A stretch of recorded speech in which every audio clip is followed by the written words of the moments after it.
Ce journal vous est offert par Revital Family, savon liquide pour main de la société Congo Store.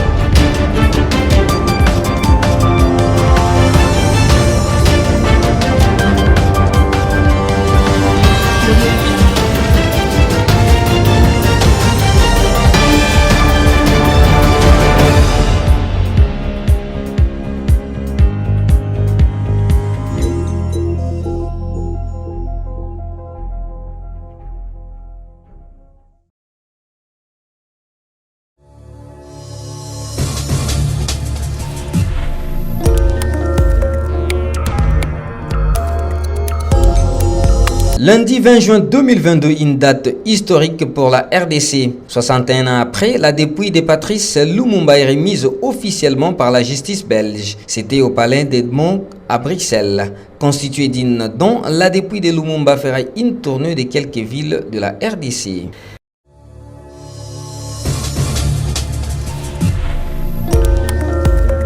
L'Union sacrée en province de la Chopo se range derrière le gouverneur élu de la province de la Chopo. Dans une déclaration devant la presse, les sociétaires de cette plateforme politique promettent leur accompagnement à Madeleine Nikomba Sabangu. C'est tout pour les titres, le détail dans une poignée de secondes.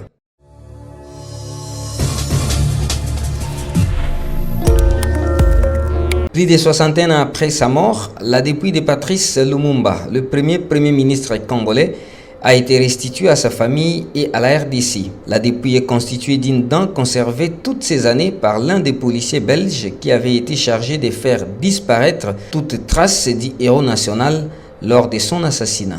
Suivez ces reportages. La Belgique a officiellement remis la dent de Patrice Lumumba à la RDC. Le leader congolais avait été exécuté en 1961 avec l'appui de mercenaires belges avant que son corps ne soit dissous dans de l'acide. Lors de la cérémonie officielle, le Premier ministre belge a pointé du doigt les autorités de l'époque qui ont choisi de ne pas voir et de ne pas agir. Il n'est pas normal que la dépouille de l'un des pères fondateurs de la nation congolaise ait été conservée pendant 6 décennies dans des circonstances obscures, jamais vraiment élucidées, mais qui, à la lumière de ce qui est connu, ne fait pas notre fierté. Patrice Lumumba est devenu une icône le 30 juin 1960 en prononçant un discours contre le racisme des colons en réponse au roi des Belges Baudouin. Le retour de Patrice Emery Lumumba dans son pays permet à coup sûr à la République démocratique du Congo de recouvrer un des maillons essentiels de sa mémoire nationale. Au-delà de la République démocratique du Congo, c'est tout un continent, l'Afrique, qui célèbre le retour de l'un de ses dignes fils. La relique de la dépouille de Patrice Lumumba partira mardi soir pour Kinshasa, où elle sera placée dans un mémorial dédié. Le cercueil fera ensuite étape dans les lieux emblématiques de son parcours.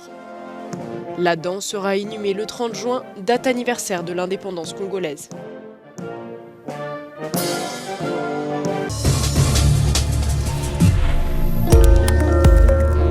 Le parti et regroupement politique membre de l'Union sacrée province de la Chopo rassure la nouvelle exécutive provinciale Madeleine Nikomba de leur total accompagnement pour la matérialisation de la vision du président de la République, Félix Antoine Tshisekedi Tshilombo.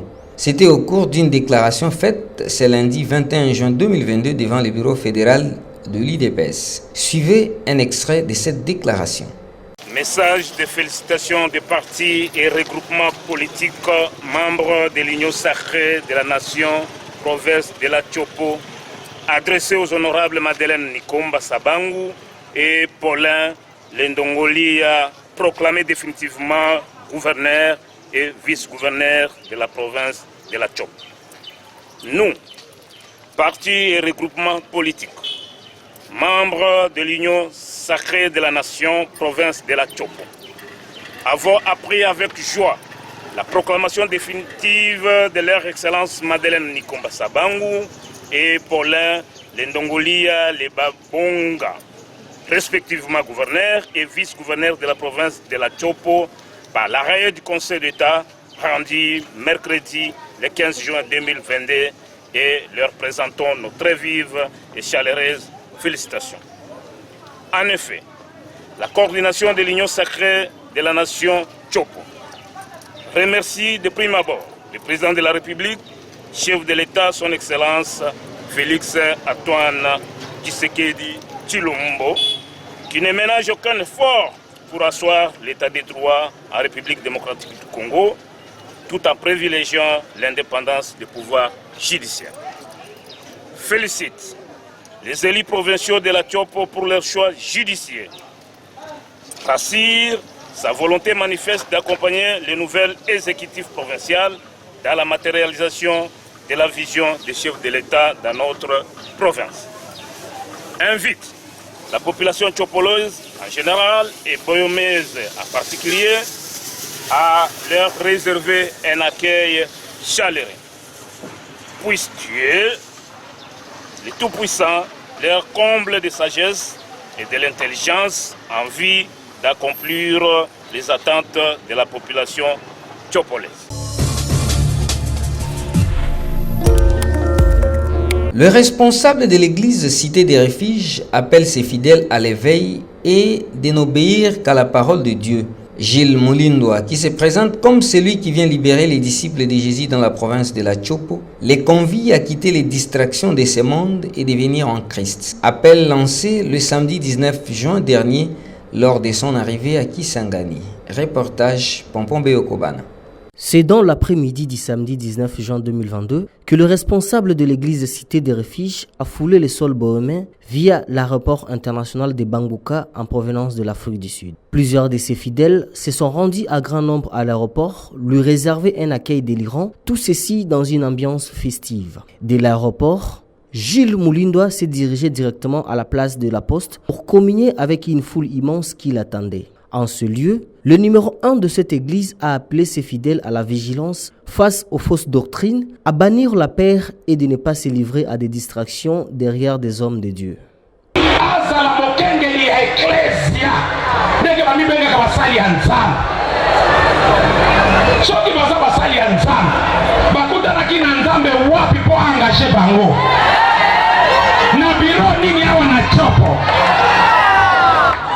Mutu nyoso soki azwi musala epai ya boss apesaka ye oyo babengaka mokanda de service, carte de service. Nakosi basali ya nzambe ya Chopo basalaka na carte de service oyo nzambe asinya baokosela papa na makambo wana. Tokende bien soki wana bango moko nde basali ya nzambe e bongo biso bandimi tozalaka basali ya nani? Ya Satana. Biso nde tokotizaka mbongo nyonso na eglize. Nakosi badime babandi wana kutu basengaka biso tokaba na Isaac, yokabaka Isaac mpo okoma Abraham.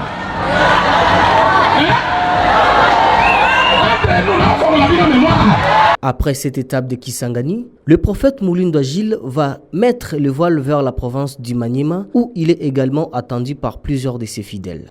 Signalons que c'est depuis 12 ans que l'église Cité des Refuges est implantée en République démocratique du Congo.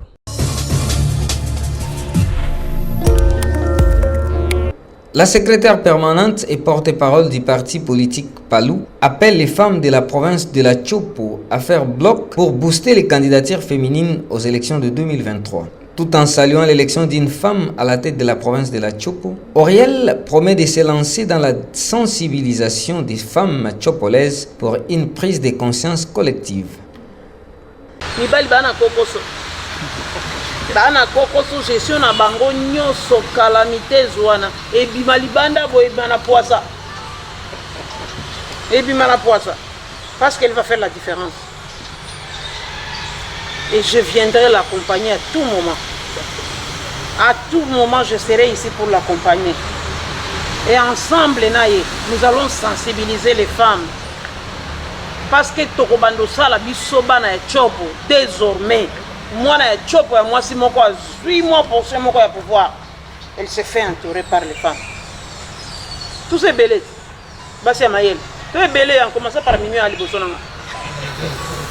Tu es belé. Nous allons l'accompagner. Faites-vous sensibiliser basi nyonso ya chopo. Lobby chopo nyonso vous allez dirigé par les femmes, les ministres, les provinciaux nyonso basi. Parité. Ba entreprise, tokoluka ba chef de division, ba directeur provinciaux basi. On a siko parité kozala te. Parité kozala, bino mibale pe bokozala. Mais vous savez mikolo belé bino moko pour 100 biso. Mbalo tolobi, ceux qui biso tozui, oya biso. Ah, bango de ba prioritaire. Ba papa pe oya compagnie. Kala sina lobaki awa te. Mera bonga na pere. Hein? Musala ngo sepe mobale ana kati tetala kaka. Hein? Bobando zala pe. Mais bokozala les choses ba prioritaire tel quoi kaka. 2 salles numériques seront construites au collège Maélé de Kisangani et le lycée Tchem dans la ville de Bunia. Ceci dans le cadre du lancement de la 3e phase du projet 12 élans de cœur de la Fondation Vodacom. La cérémonie du lancement de ce projet annuel avait eu lieu le samedi 19 juin dernier dans l'enclos du collège Maélé. Magloire Boulunda pour les reportages.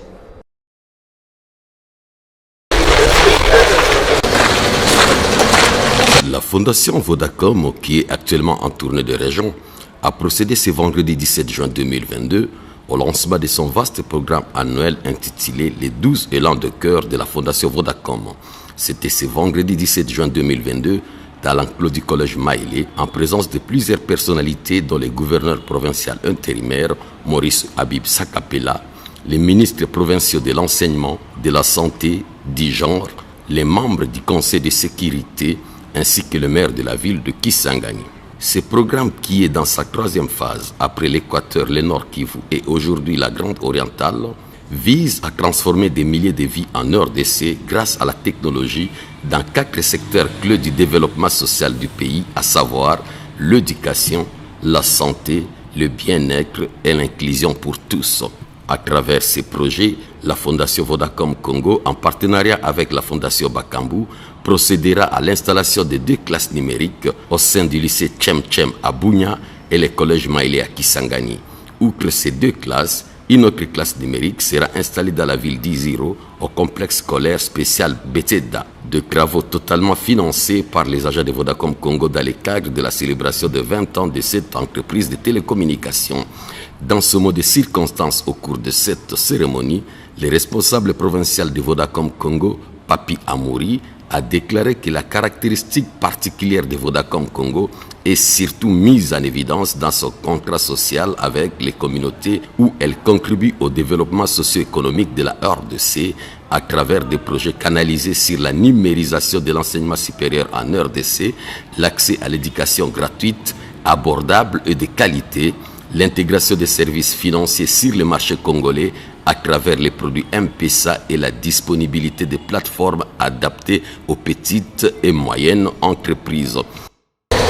Fort de cet engagement qui ne connaît pas de limites, Vodacom Congo a tenu à lancer depuis le mois d'avril, au travers de sa fondation, son programme 12 élans de cœur et a pour objectif de soutenir le secteur de l'éducation en RDC en offrant des bourses dénommées Bourse Voda Éduc. Ce programme, sous sa première édition, a été accommodé pour fournir aux meilleures écoles des classes numériques et des bourses d'une valeur de 600 000 francs congolais, soit 300 $ américains, aux meilleurs élèves qui seraient sélectionnés après avoir passé des tests organisés sur la dite plateforme. Venu officiellement lancer cette 3e phase du programme 12 élans de cœur, le gouverneur de la province de la Chopo, Maurice Abibou Sakapela, a remercié la Fondation Vodacom Congo pour le choix des actes qui touchent la population de sa circonscription. Maurice Abibou Sakapela a également souligné que la construction des salles numériques va aider les enseignants et les élèves à s'ouvrir au monde à travers des recherches. Mesdames et messieurs, distingués invités,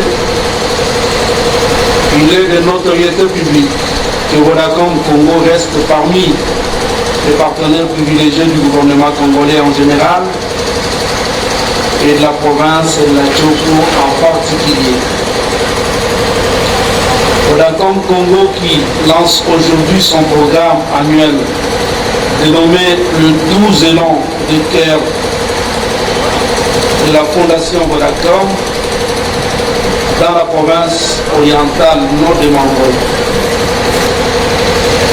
La réhabilitation d'une classe numérique au sein du collège Maïdé à Kisangani, au lycée Tchamtcha Mabunya, et la construction d'une autre au lycée Ben Saïd à Aïsiro vont certainement aider les élèves, les enseignants et les parents à s'ouvrir au monde et à renforcer leurs capacités intellectuelles à travers les recherches qui donneront des solutions aux problèmes de nos différents milieux.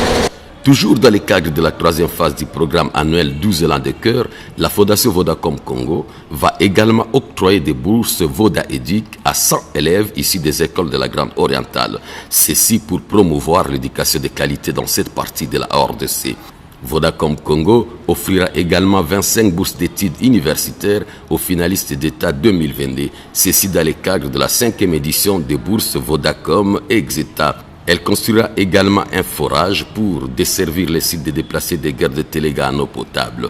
Ce site se trouve à 11 km de la ville de Bunia, au nord-est de la zone de santé de Bunia. Et enfin, elle construira des latrines dans les sites de déplacés de guerre de Anyamazaz. Ce site se trouve à environ 20 km de la ville de Bunia, au nord-est dans la zone de santé de Lita. Cette campagne comprend l'ensemble des activités que la Fondation Vodacom lancera cette année dans 12 régions de la RDC pendant 12 mois, d'avril 2022 à mars 2023.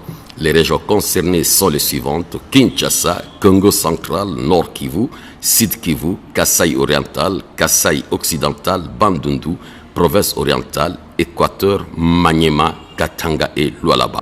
Mesdames et messieurs, c'est par cette note que nous bouclons complètement cette édition d'information. Merci à vous de l'avoir suivi. Au nom de toute l'équipe rédactionnelle, je vous dis merci et vous fixe rendez-vous très prochainement.